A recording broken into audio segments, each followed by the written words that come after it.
there have been enough sober reports from very reliable, multiple witness individuals who have all seen these things all over the world, not just in this country, but all through Canada, all through France, all through Brazil, Australia, you name it. They're really, for every, in a way for me, for every couple hundred square miles of land in this country, there are UFO reports. Some of the people who have had UFO encounters do, tell me that it's very similar to the kinds of encounters that are in the film. But of course, the kinds of encounters that are in my film are based, in part, on the experiences of a kind of cross-section of people throughout the country who claim to have had second-kind encounters, first-kind encounters, and third-kind encounters. I wouldn't put it past this government that a cosmic Watergate has been underway for the last, 25 years.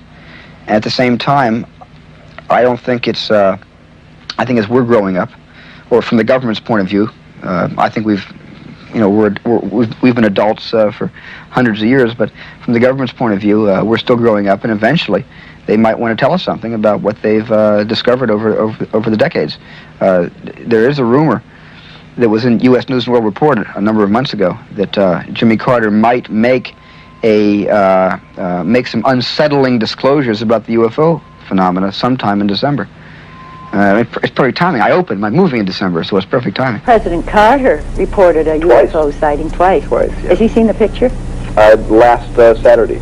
What do you think of it? We haven't heard the direct feedback. We hear he liked it quite a bit, and we haven't really heard directly from the president. In view of the fact that your own president has cited it, reported it, why is it that so many responsible people accuse the U.S. government of covering up UFO sightings, and why would the forces of the government try to do that? Well, it's very popular today because of Watergate to blame the government for anything that we think we should know about that we don't know about. Dr. Harnick has referred to UFOs in America as a cosmic Watergate. There are several reasons why the government could be, withholding information beyond the Freedom of Information Act. The Robertson panel, that convened in the early 50s, decided that UFOs were not a threat to our national security, but could be a threat to our national security by clogging all the proper channels of communication, creating rumors. During the Cold War, when we were already frightened of the intercontinental ballistic missiles arriving in 18 and a half minutes, and the government was afraid that too many UFO reports could be misleading, could mislead our own facilities, our own NORAD facilities, into thinking that what looked like a non-specific, or looked like an uncorrelated target could be, in fact, an incoming missile. And they didn't want to confuse UFOs with a threat from communist Russia. I was there. You were there? Okay, so is it...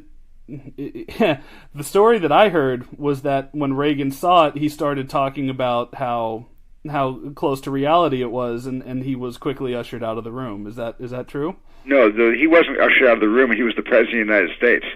Nobody could usher Ronald Reagan out of the room. It was in the White House screening room. Yeah. And Reagan got up to thank me for bringing the film to show the President, the First Lady, and all of their guests, which included Sandra Day O'Connor in her first week as a justice in the Supreme Court, and it included some astronauts.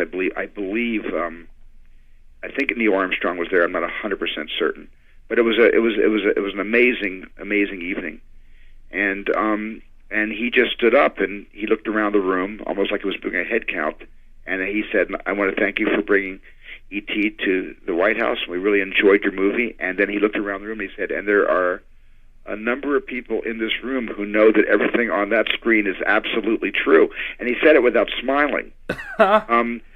But he said that, and everybody laughed. By the way, the whole room laughed because he presented it like a joke, but he wasn't smiling as he said it. Yeah. The room did laugh, and then later on, I'll never forget my conversation with the president. He pulled me aside. He said, and I can't do Reagan, but I wish I could do that breathy, wonderful voice of his. Yeah.